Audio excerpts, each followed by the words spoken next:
the melting pot of the world. It was you live over there, you live over there, you're Italian, you stay over there. Yeah. You know what I mean? The Jews got to live over there. Yeah, you know? like my but that ain't happening. Even Jewish women and all kinds of religions, they're mixing now. They ain't dealing with that no more. Yeah. If they love them, they're going to marry them. Yeah, my dad and my uncle would tell me, when they grew up in South Philadelphia, they were in an Italian neighborhood. And, you were asked to marry Italian back then. Yeah. You know, is she Italian? Right. Yo, Dad. But they wouldn't, like you went into an Irish neighborhood, or they came there, or a black neighborhood, or there was fights. Nobody went in anyone else's neighborhood. Everyone stayed in their neighborhood, man. And they kept the doors open all night, they told me. Like the storm door, yeah. They kept it open all night, slept, with the doors open. They didn't have no problems back then like we have now. Them days are over. Yeah. As living in, in Philadelphia, if you don't know, we live in, there's a lot of housing called row homes. The houses are like right next to each other. There's no separation. They're all like one big slab, and then they're cutting the houses. So that's the way it was back in the day, But I think, like I said, it's a great culture. And we were talking earlier about every Sunday, early in the morning, Mom would start the gravy. We call it gravy in Philadelphia. Most people just know it as tomato sauce. Gravy. Do you know? You gotta know, of course, but a lot of people won't know what the difference between gravy, why we call it gravy, and sauce. The gravy it's tomato sauce, but once you fry, like we would fry meatballs, sausage, pork, and then put it in the tomato sauce, that's what makes it gravy.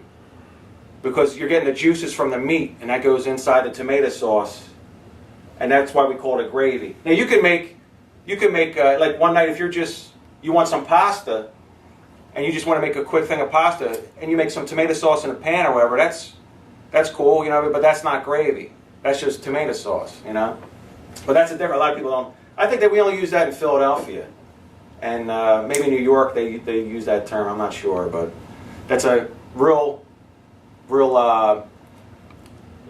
exclusive to this area. It's a cool thing. And then what? They would make you go to church every Sunday, right? We were talking about that earlier before we started. Yeah. You didn't get a choice. You had to go. The nuns had their book out there. He didn't show up. Bang! On Monday morning. You know what? It was worth the beating not to go. I didn't go much. Well, yeah.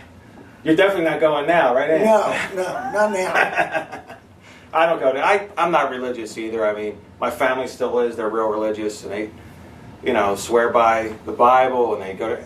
Listen, I'm not mocking it. Whatever floats your boat.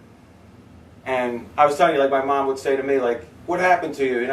I grew up and just started thinking for myself, and I don't agree with a lot of religion. We talk about this kind of stuff all the time. And you can watch Anthony's channel, Agent of the Sun. He talks about right. Worship the way forward is the sun, not religion. But it was an every Sunday thing, right? Oh, church, yeah. Start the gravy and the meatballs. And 2:30 dinner, yeah. So we could go visit the family. That's it. Then we go visit the family on Sunday.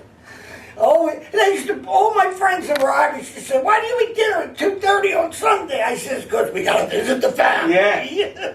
And then the leftovers would be for later that night when you come back. The leftovers from early Sunday, That's right. We go visit family. That was it. And my mother had 7 sisters. I had a lot of family to go visit. Yeah, us too.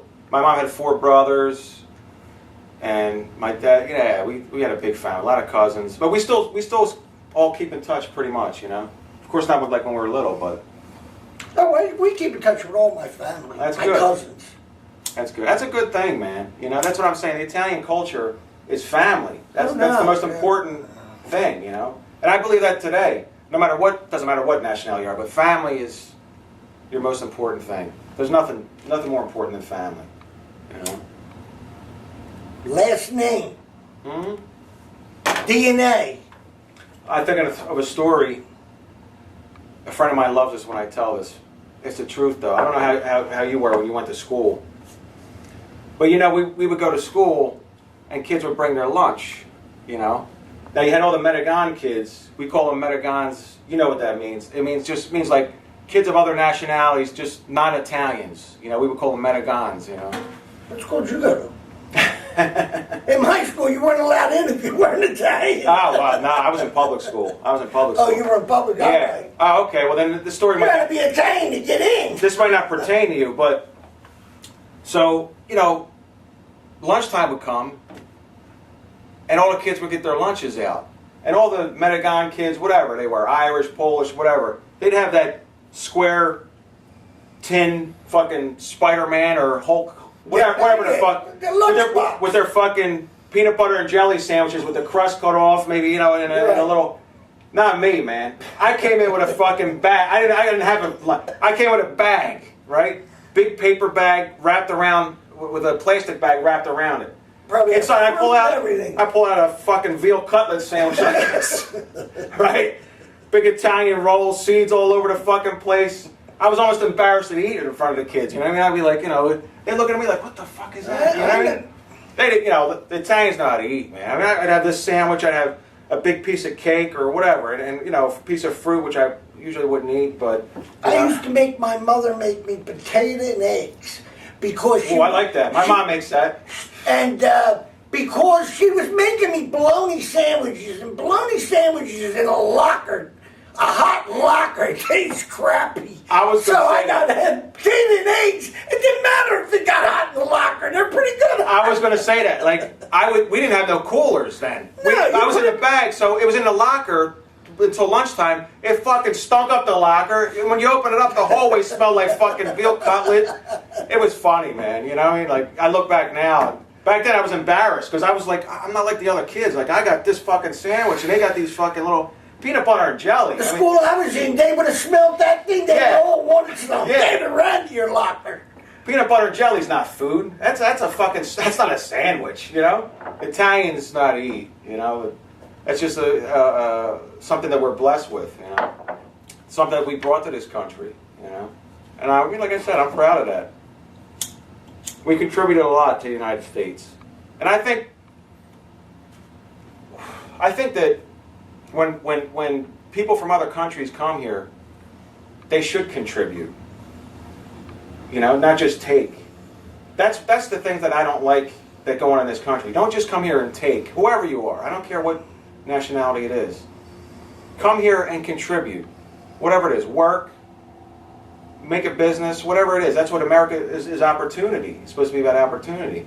But don't take from the system. Give to the system. America's given you the opportunity to come here and do whatever you want to do. Give back.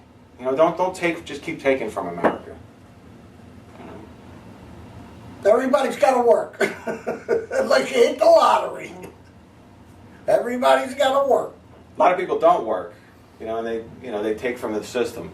That's my point. So.